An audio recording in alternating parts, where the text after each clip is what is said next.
একটা সিনেমা গুণগত মানের দিক থেকে উন্নত করার জন্য কি কি দরকার? দরকার হচ্ছে দারুণ কিছু লোকেশন, দরকার হচ্ছে দামি কিছু ক্যামেরার ব্যবহার, দরকার হচ্ছে ক্যামেরা বাদেও দামি কিছু ইকুইপমেন্টস, এছাড়াও আরও অনেক কিছু দরকার, আনুষঙ্গিক অনেক কিছু দরকার একটা সিনেমাকে ভিজুয়ালি দারুণভাবে প্রেজেন্ট করবার জন্য। আচ্ছা, বরবাদ সিনেমার বাজেট নিয়ে যখন প্রথম দিকে এরকম একটা কথা উঠেছিল যে বরবাদ সিনেমার বাজেট 15 কোটি টাকা, তখন কিছু মানুষের বিশ্বাস করতে অসুবিধে হয়েছিল। আমি মনে করি তাদের মধ্যে এই কনফিউশনটা আজকের ডেটে দাঁড়িয়েও আছে, কেননা বরবাদ সিনেমাটা যতক্ষণ না বড় পর্দায় গিয়ে তারা দেখছেন বা আমরা প্রত্যেকে দেখছি, ছবিটার এক্সিকিউশন কি লেভেলের হয়েছে সেটা আমরা আইডিয়া করতে পারবো না। আজকের ডেটে দাঁড়িয়ে দর্শক অনেক অ্যাডভান্স। আমি গতকালই বলছিলাম, তারা একটা সিনেমা দেখলে, সিনেমার গুণগত মান দেখলে একটা আইডিয়া করতে পারে যে এই ছবির বাজেট কত হতে পারে। গতকাল এমন একটা বিষয়ে একজন বাংলাদেশের চিত্রনায়ক এমন একটা বাক্য বা এমন একটা লাইন বলেছেন বরবাদ নিয়ে, বরবাদের বাজেট নিয়ে, যেটা সিরিয়াসলি অনেকের মাথাকে বমকে দেবে। হ্যালো আমার সাকিবিয়ান ভাইরা বোনেরা, চলে এলাম আজকের প্রথম ভিডিও নিয়ে। প্রথমেই বলি সকলকে ভেরি গুড মর্নিং। আশা করছি তোমরা সকলে খুব খুব খুব ভালো আছো। আজকের ডেটে দাঁড়িয়ে একটা মিনিমাম বাংলা সিনেমা তৈরি করতে কত টাকা বাজেট লাগে? খুব মিনিমাম আমি ধরে নিলাম সেই ছবির মধ্যে দুর্দান্ত কিছু এক্সিকিউশনও নেই, সেই ছবির মধ্যে তামঝাম কিচ্ছু নেই, একটা খুব সিম্পল সাদা মাটা গল্প শ্যুট করতে বা একটা ছবি তৈরি করতে কত টাকা খরচ হয়? মিনিমাম 1 থেকে 1.5 কোটি টাকা। তার নিচে তো আজকের ডেটে দাঁড়িয়ে আর ছবি হয় না। মানে কোনো প্রযোজক যদি বলেন আমি 50 লাখ টাকায় এই ছবি বানিয়েছি, তাহলে সেই ছবিটা আর যাই হোক সেটা সিনেমা না, বড় পর্দার সিনেমা না। মিনিমাম 1 থেকে 1.5 কোটি টাকা মিনিমাম বিনিয়োগ করতে হয় একটা সিনেমা তৈরির জন্য। গতকাল চিত্রনায়ক নীরব হোসেন তিনি বলছেন বরবাদের যা বাজেট তাই দিয়ে 12টা বাংলা সিনেমা তৈরি হবে। এবারে তোমরা ধরে নাও সেই 12টা বাংলা সিনেমা আমি ধরলাম 1 কোটি টাকা করে, যেগুলোর বাজেট আমি একদম মিনিমাম ধরলাম, 1 কোটি টাকাটা মিনিমাম ধরলাম। যদি তাই হয় তাহলে এখান থেকে আমাদের কাছে ব্যাপারটা পরিষ্কার, একদম খুব অল্প করেও যদি বরবাদের বাজেট আমরা বলি সেটা 12 কোটি টাকা।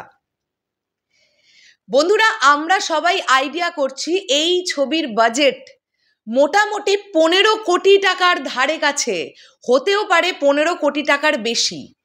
অনেক সময় কি হয় যে দেখবে আমরা যে বাজেটটা সম্পর্কে আমরা যেটা নানান জায়গা থেকে তথ্য পাই না, লাস্টে গিয়ে দেখা যায় কিছুটা এদিক ওদিক হচ্ছে। কোনো সময় দেখা যায় যে আমরা যে অ্যামাউন্টটা জানতে পারছি সেটা থেকে বেড়ে গেছে, আবার কোনো সময় মনে হয় বা আমরা শুনতে পাই যে বাজেটটা আমরা জানতে পারছি তার থেকে হয়তো 1 কোটি বা 1.5 কোটি টাকা কম লেগেছে প্রযোজকের। বরবাদ এমন একটা সিনেমা, যে সিনেমাটার এক্সিকিউশন লেভেল এমনভাবেই ভেবেছেন ডিরেক্টর মেহেদী হাসান হৃদয়, এই ছবিটাকে কোনো দিক থেকে জাস্ট কিছু কার্পণ্য করার জায়গা নেই, এবং প্রডিউসার ওই মেন্টালিটিরই নয়। যারা প্রযোজক হিসেবে আছেন তারা কার্পণ্য করার মেন্টালিটির মানুষই নন যে তারা কার্পণ্যতা করবেন। এটা তাদের প্রথম প্রযোজিত বাংলা সিনেমা। তোমরা খুব ভালোভাবেই জানো রিয়েল এনার্জি প্রোডাকশন এর আগে কোনোদিনও কোনো ফিল্ম প্রডিউস করেনি। এটা তাদের এই ফিল্ম ক্যারিয়ারের প্রথম জার্নি বা প্রথম একটা পদক্ষেপ আমরা বলতে পারি, বা এক্সপিরিয়েন্স। প্রথম কাজটাতে তারা কোনো রকমের কার্পণ্যতা করেনি, এবং যেভাবে মেহেদী হাসান হৃদয় ভাইয়া ছবিটাকে দেখাতে চেয়েছিলেন সেইভাবেই তিনি দেখাতে পেরেছেন।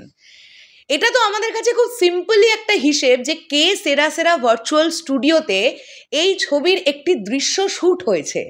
এই ছবির এই স্টুডিওটার পার্টিকুলার কে সেরা সেরা ভার্চুয়াল স্টুডিওর 1 ঘন্টার ভাড়া তোমরা জানতে পেরে যাবে, গুগল করো।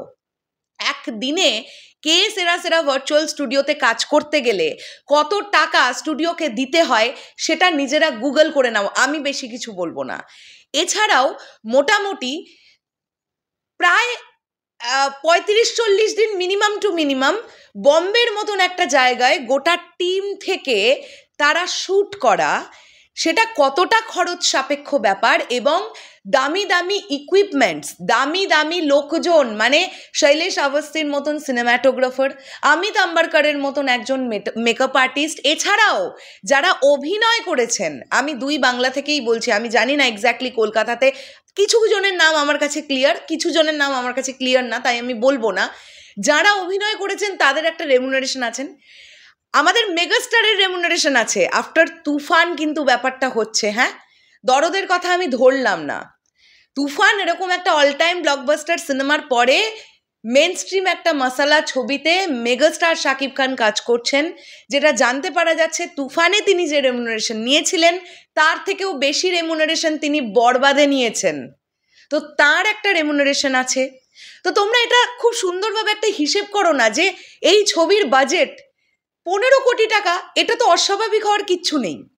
আর 15 কোটি টাকা দিয়ে আজকের ডেটে দাঁড়িয়ে যে সকল প্রযোজকেরা ছোট ছোট ছবি বানানোর পদক্ষেপ নেন তারা 12টা ছবি বানাতে পারবেন।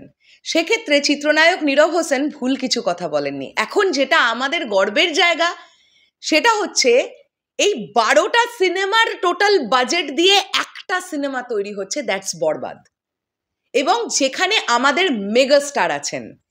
আজকে এই মানুষটা যদি এই সিনেমার হিরো না হতেন, আমি শিওর রিয়েল এনার্জি প্রোডাকশন 15 কোটি কেন 1.5 কোটি টাকা বিনিয়োগ করতো কিনা ডাউট আছে। কেননা স্বাভাবিকভাবেই তাদের এটা প্রথম পদক্ষেপ, তারাও তো চাইবে যে এত কোটি টাকা তারা বিনিয়োগ করছে, তাদেরও প্রফিট আসুক। এটা তো একটা বিজনেসের জায়গা, খুব স্বাভাবিক ইস্যু এটা।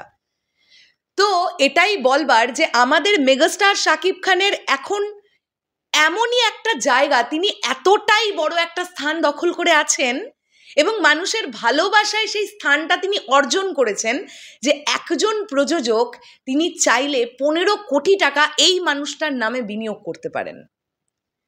বারংবার একটা ব্যাপার বলতে হবে, আজকের ডেটে দাঁড়িয়ে একটা বাংলা সিনেমা প্রডিউস করছে, সেভাবে দেখতে গেলে একজন প্রডিউসার রিয়েল এনার্জি প্রোডাকশন এবং ঋদ্ধি সিদ্ধি এন্টারটেনমেন্টের নাম আমি পাচ্ছি। ঋদ্ধি সিদ্ধি এন্টারটেনমেন্টের বাজেটের দিক থেকে তাদের কন্ট্রিবিউশন কত এক্স্যাক্টলি আমি ঠিক জানি না।